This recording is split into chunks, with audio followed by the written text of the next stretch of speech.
Présage, un des deux pôles d'innovation de la Fondation Berthiaume du Tremblay avec le quartier des générations. La mission de Présage, c'est principalement de travailler à l'émergence de solutions innovantes sur les enjeux reliés au vieillissement. Ben, c'est sûr que ça a été le télétravail assez rapidement. On a dû mettre fin à certaines activités assez rapidement. On avait notre tournée des rendez-vous annuels qui était prévue.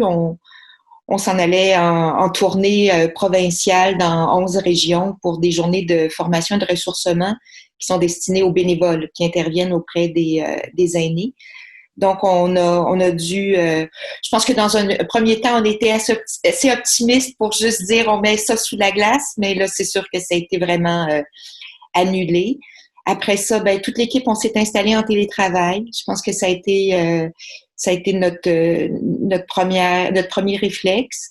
On travaille, Présage et gestionnaire, animateur d'un hub, d'un espace de travail partagé, le collaboratif. On partage avec 6 organismes communautaires pour aînés. Alors, on s'est assuré que chacun était en mesure de travailler en télétravail. On a offert le soutien technique nécessaire. Alors, depuis ce temps-là, ben, le collaboratif est à peu près déserté. Ça a été vraiment là, une réorganisation pour tout le monde, mais qui s'est quand même assez bien passée. Et je dirais que ça a été nos premières réactions. Pour le milieu communautaire en général, il y a eu un branle-bas de combat considérable. Ils ont été assez rapidement confrontés à la perte de leurs bénévoles. Énormément de bénévoles qui ont déjà un certain âge, qui travaillaient, qui bénévolaient dans leurs organisations. Alors, ça, c'est sûr que ça a été un choc important de réorganiser les services, d'aller trouver d'autres bénévoles. Parfois plus jeunes ou pour assurer les services essentiels. Tous ont été très préoccupés de garder un contact avec leur clientèle aînée. Par téléphone, des chaînes de téléphone qui se sont mis en place assez rapidement. Je pense qu'il y a eu au départ aussi une inondation là, d'informations. Je pense que ça a été important au départ de faire le tri un peu puis de pas se laisser là, submerger par la quantité d'informations puis essayer de rester focus sur les services essentiels qu'on pouvait continuer à desservir. Puis pour les aînés eux-mêmes, ben, c'est sûr que ça a été à géométrie variable. Il y a la clientèle beaucoup plus âgée là, qui a écopé lourdement. Il y a une clientèle plus jeune, plus autonome, pas forcément plus jeune, mais plus autonome, plus active, qui se sont retrouvés confinés. Je pense qu'au départ, tout le monde a été très, très compréhensible et très résilient. Je pense que c'était la consigne pour tout le monde. Mais après ça, c'est sûr qu'il y a des aînés qui se sont un petit peu,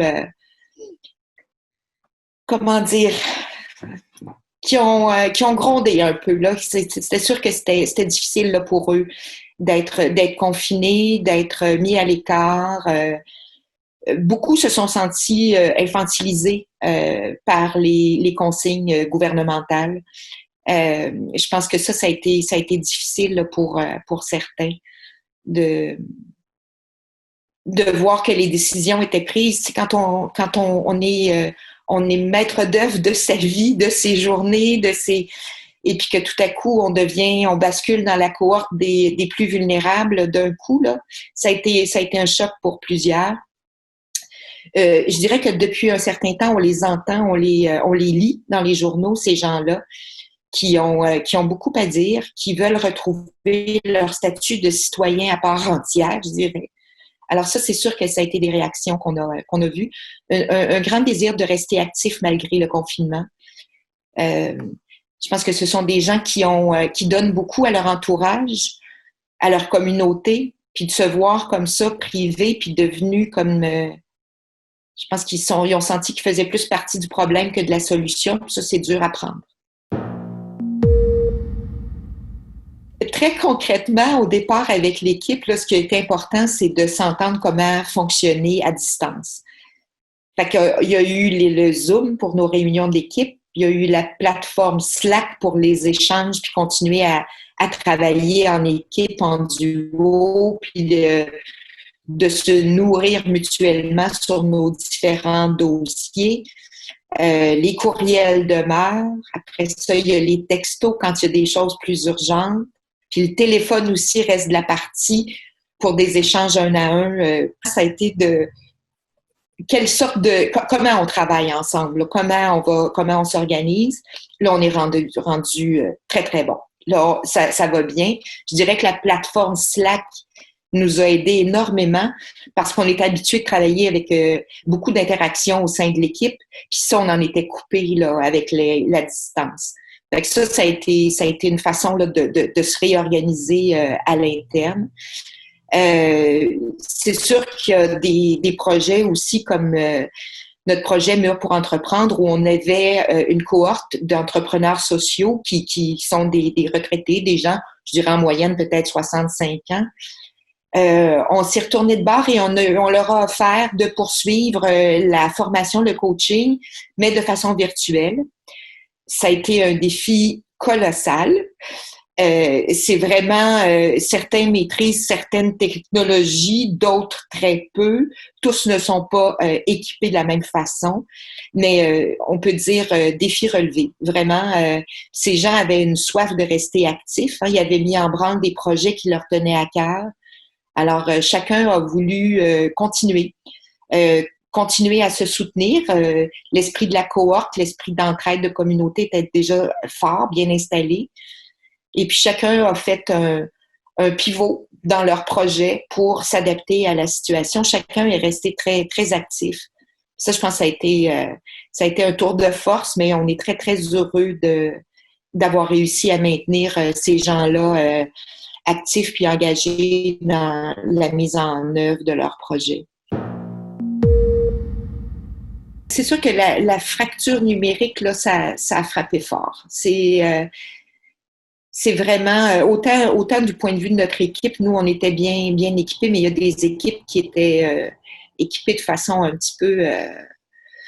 pas pour affronter cette crise-là, en tout cas, ça, c'est certain.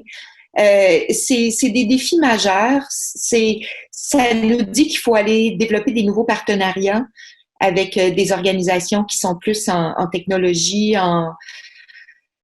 Il faut vraiment faut s'y mettre. On pourra pas passer à côté. C'est vraiment la fracture numérique a frappé fort. Ça a été un constat assez dur. Puis réaliser des nouveaux apprentissages en temps de pandémie, c'est pas non plus ce qu'il y a de plus facile. Hein. C'est pas relax. Puis on peut pas être assis à côté d'eux pour un certain enseignement. Ça veut dire qu'on apprend sur le tas, on apprend à la dure. Et puis il y a des frustrations certaines quand la technologie est pas au rendez-vous, quand les connaissances nous manquent. Mais je salue leur courage, leur détermination. Là, ça a été vraiment, on a franchi le cap. Là. Puis ils réalisent qu'il y a encore plein d'apprentissages à faire, puis ils sont prêts à les faire. Mais c'est sûr que pour la suite des choses, là, il faut s'y attarder. Je pense qu'ils ont vu que c'était inévitable, puis qu'avec le virtuel, on pouvait aussi rayonner plus large. Dans notre cohorte, on avait des gens de l'extérieur de Montréal. Ben, la distance n'a pas vraiment d'importance maintenant. Fait que ça, on a quand même trouvé que c'était un atout intéressant, un plus dans la situation. Mais c'est des gros défis. C'est des gros défis, mais je pense qu'on ne pourra pas faire autrement. Il y a les deux. Je dirais qu'il y a la tablette, mais la tablette a quand même ses limites aussi là, quand on veut l'utiliser pour plus de faire un plus grand usage de l'informatique. La tablette a ses limites. Il y a autant l'accès aux équipements, l'accès au réseau et puis les connaissances. Souvent sont assez limités. On a appris à faire quelques trucs qui nous intéressent, mais pour le reste, il y en a qui ont pas voulu. Mais cela étant dit, il y en a plein qui sont bien à l'aise là avec les nouvelles technologies, mais c'est vraiment pas le cas de tous. Donc, autant le déficit d'équipement, là, des équipements plus désuets, que les connaissances qui font parfois défaut. Il y a les deux. Je pense on peut pas passer à côté. Je pense que c'est un enjeu majeur pour rester branché. C'est sûr que quand les conditions vont le permettre, tout le monde va être content aussi de se retrouver en face, de se retrouver en vis-à-vis. Les rapports humains à travers une machine, ça a quand même ses limites, là. Fait que c'est sûr que ça pourra pas tout remplacer. On aura besoin aussi de se retrouver en vrai. Mais oui, c'est un enjeu, c'est un incontournable. C'est sûr qu'il faut s'attaquer à cet enjeu-là. Inéquité aussi en termes de région. Hein. Les régions sont pas tous équipées en termes de réseau de la même façon. Et puis moi, je crois beaucoup une sorte de parrainage ou il y en a des aînés plus techno, en tout cas dans ma sphère, là, il y a des aînés beaucoup plus techno qui devront soutenir ceux qui le sont moins. Ce sera des contributions là, de la part de chacun de mettre des connaissances, des capacités, des talents au service du plus grand nombre. En tout cas, pour moi, c'est sûr qu'on n'est pas dans l'après-COVID, on est dans l'avec-COVID. Là. On est vraiment à trouver des façons de s'accommoder, de vivre avec un certain risque, un risque calculé. Je pense que oui, il y aura des choses à distance qui vont durer. Je sais pas, il y a une sorte de... Il y a une sorte de bienveillance aussi qui s'est installée, un souci de prendre soin chacun de soi, des autres, qu'il faudra cultiver aussi à l'avenir. Une belle solidarité dans les moments difficiles. Je pense qu'on voit le pire, on voit le meilleur aussi. Je pense qu'il y a des solidarités nouvelles là, qui vont perdurer dans le temps. Beaucoup d'initiatives, de petites initiatives. Je trouve que la proximité a pris un sens très important en temps de pandémie. Connaître son voisin, c'est ça, l'entourage, le voisinage. Ça, je trouve que c'est un truc sur lequel on misait depuis un bon moment. Bon, l'État ne peut pas suffire à tout, les organismes communautaires ne peuvent pas suffire à tout. Je pense qu'il y a une responsabilité citoyenne, civile qu'il faut instaurer parce que ça devient la responsabilité de tous de prendre soin de tous. Ça, je pense que c'est un truc qu'il faut continuer à cultiver. C'est pas la pandémie terminée, je retourne chez moi puis je ferme ma porte. Je pense qu'il y a une responsabilité citoyenne qui doit continuer à être cultivée, c'est ça, une sorte de bienveillance envers les gens qui nous entourent. Ça, je pense que c'est quelque chose qui doit rester, qui doit demeurer. De notre côté, en tout cas, on mise beaucoup sur les aînés eux-mêmes. Qui reprennent une parole qui avait été un peu écartée ou peu entendue. Je pense que les aînés eux-mêmes vont aller revendiquer des trucs qui vont se mettre en action. Ils l'ont toujours été, mais d'une façon différente. Je pense qu'il y a beaucoup de choses qui passent par la solidarité entre les générations. Je pense que ça, il faut le cultiver. Je pense qu'on voit que c'est ensemble qu'on est plus fort et plus résilient. Personnellement, je pense que c'est l'affaire de tous. Comment continuer à sensibiliser les gens? Personnellement, j'aime beaucoup l'idée de beaucoup d'acteurs, beaucoup de groupuscules, beaucoup d'initiatives. Chacun y met sa couleur dans son coin de rue, dans son coin de quartier, dans sa communauté, qu'il y ait des initiatives qui soient inspirantes pour un large éventail, pour beaucoup de monde, mais que chacun se les approprie pour les adapter à leur milieu, à leur réalité, à leur... Ça, je pense que je crois beaucoup à décentraliser les initiatives. Il n'y a pas de solution mur à mur, je pense, qui peuvent tenir. Je pense que ça en est un morceau. J'ai peut-être pas encore tout le recul nécessaire non plus là, pour voir comment on est encore beaucoup dans à instaurer, à rester focusé sur notre mission, comment on peut encore être le plus utile, essayer de pas échapper trop de morceaux ou trop de gens à travers cette période-là. Au même titre que je crois beaucoup aux multiples initiatives puis à décentraliser les projets, les services, je pense que la philanthropie ne doit pas mettre tous ses œufs dans le même panier non plus.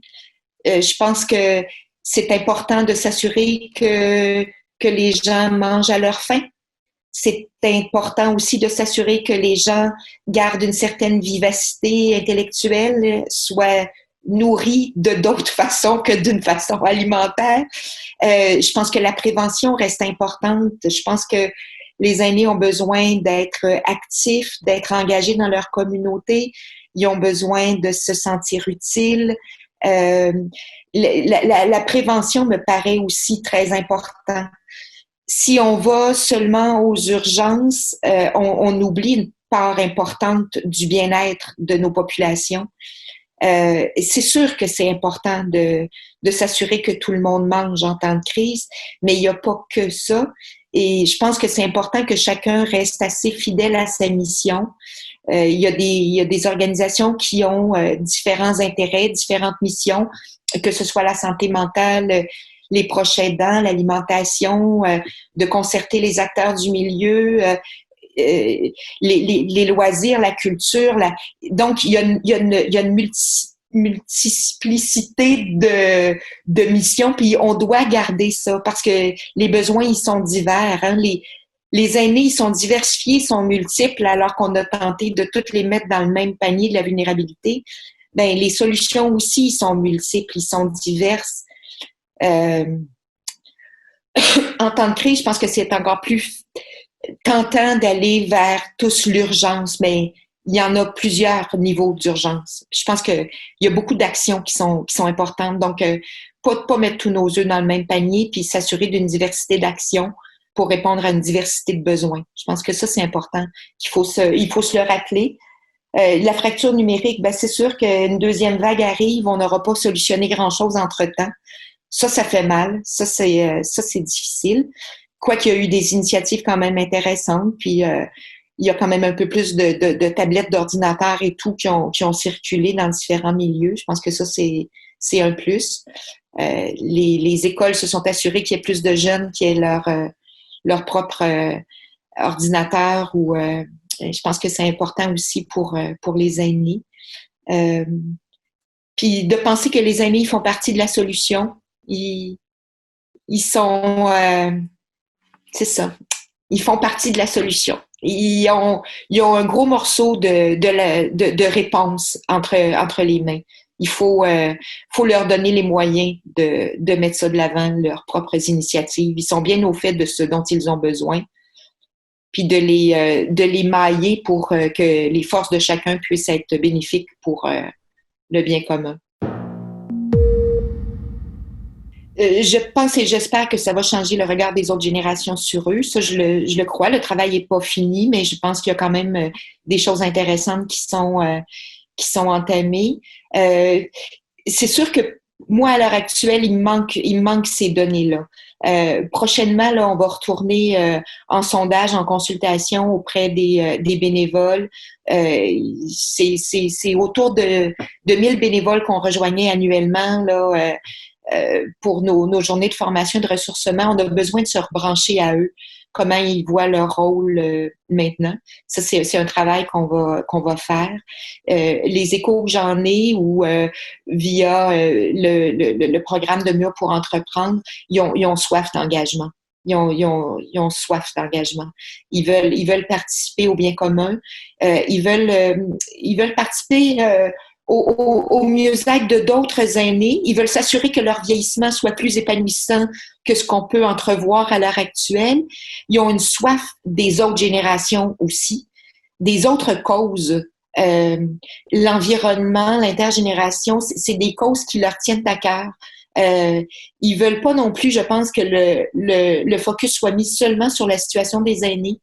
Ils voient leurs petits-enfants à l'heure actuelle qui sont aussi en situation difficile. Ils ont hâte de retrouver leur rôle de grands-parents, le rôle de proche aidant quand ils ont un proche en institution, en CHSLD ou en résidence, parce qu'il y a il y a des coupures assez importantes là, avec les proches. Mais c'est sûr que nous autres, on a besoin de se rebrancher. Au même titre, on a mis en place un petit cercle virtuel pour garder le cap, parce que c'est important de réfléchir aussi dans ces situations-là. Je dirais qu'après une espèce d'éparpillement au début, là, on doit après refaire le focus puis s'assurer d'avoir des bonnes interventions, de rester fidèle à notre mission ou de la modifier un peu au besoin, mais d'en être bien conscient. Faut prendre quand même le temps de réfléchir en temps de crise. Il y a des jalons qui sont installés maintenant qui vont conditionner la suite des choses. Mais c'est sûr, ce qui me vient, là, c'est sûr que la question des CHSLD, là, elle est criante, elle est brûlante. Il y a personne qui avait pas vu venir ça, là. Il suffisait de connaître un tout petit peu la réalité de ces milieux-là. L'importance à accorder ou la considération qu'il faut apporter au personnel, aux proches aidants, aux bénévoles, aux aides-soignants, à tous ceux qui prennent soin du monde. Il faut considérer ces gens-là. Très peu de considération. Les proches aidants, ils sont en revendication depuis plusieurs années. Leur rôle est méconnu et sous-estimé. Il y a rien, c'est ça, vous dites révélateur, c'est ça, ça exacerbe des problèmes qui étaient déjà là. C'est sûr que la COVID aura mis en lumière des choses vraiment pas agréables à voir. Impossible de tourner le dos à partir de maintenant parce que il y a une réalité qui est devenue évidente. Mais je pense que la considération va profiter au mieux-être de ben du monde. Il faut considérer. Puis personnellement, dans notre sphère, là, à Présage, dans notre organisation, avec la Fondation, on mise beaucoup sur les aînés eux-mêmes pour trouver des solutions. Puis il y en avait déjà beaucoup de mouvements latents. Le vieillissement a plus rien à voir avec le vieillissement d'il y a 10-15 ans. Tout change. Donc, ça fait peur un peu parfois, mais en même temps, c'est une opportunité incroyable à saisir. Il y a des années de plus qui s'ajoutent à la vie, des années de plus en santé qui s'ajoutent à nos vies. Il faut en faire quelque chose. Il faut... c'est ça, il y a beaucoup de choses à réinventer. Nous autres, on parle facilement là, de petites révolutions dans notre milieu parce qu'il y a des mouvements, il y a des mouvements qui pop, qui émergent, des choses qu'on voyait pas avant, des volontés de s'engager, l'âge a moins d'importance. C'est des parcours de vie différents qui font que il y a une personne à 75 ans qui est plus retirée, qui est moins active, puis il y en a une autre, elle est à 100% de sa forme, de ses conditions, de ses capacités. Donc, c'est des parcours de vie qu'il faut mettre en lumière plus que l'âge des individus. L'idée de l'entrepreneuriat social chez les retraités, je pense que c'est quelque chose d'assez novateur. C'est sûr que les aînés ont envie de s'engager bénévolement puis vont continuer à le faire. Mais il y a eu un moment donné où on s'est demandé si les nouveaux retraités avaient aussi envie de s'engager bénévolement. Il y avait comme un peu de doute. Personnellement, j'ai jamais douté qu'ils avaient envie de s'engager, mais pas de la même façon. Niveau d'instruction, niveau d'engagement, niveau de conscience sociale, niveau, c'est ça, d'éducation, de connaissances, les aînés, ils ont une façon de voir les choses. Ils veulent pas seulement s'engager, ils veulent monter des projets, ils veulent être partie prenante des solutions. c'est une différence importante. Euh, c'est ça. Dans les entrepreneurs, là, yoga sur chaise destiné à une clientèle d'aînés, kit créatif, jardinet, les solutions sont multiples. Les gens ont soif, beaucoup d'aînés. C'est sûr qu'il ne faut pas généraliser. Il y en a de toutes les sortes. Mais beaucoup ont soif de s'engager, mais d'être maître d'œuvre de leur propre initiative. Ils voient une solution, ils voient une initiative possible, ils ont le goût de se constituer des petites équipes de travail, d'aller chercher des compétences complémentaires aux leurs, puis de foncer, de monter des projets, de monter des initiatives, de se jumeler avec des initiatives qui proviennent de gens plus jeunes. La cause de l'environnement plaît énormément parce qu'on y retrouve aussi des gens plus jeunes. C'est stimulant, c'est la vie, c'est ça, c'est la vie. C'est la vie de côtoyer des gens de différentes générations, des tout petits comme des adultes de tout âge, des plus vieux, des plus jeunes. Ça, on sent cette soif-là de se regrouper par affinité, pas juste par âge. Mais c'est ça, il y a beaucoup de ce genre d'initiatives-là. Puis je sais pas, dans les journaux dernièrement, là, on commence à le sentir, là, le lire, là, des aînés qui disent, là, je suis actif auprès de ma famille, auprès de mes proches, dans ma communauté, dans les organismes communautaires de mon voisinage, ils sont actifs, ils ont besoin, puis eux autres aussi ont besoin d'être considérés.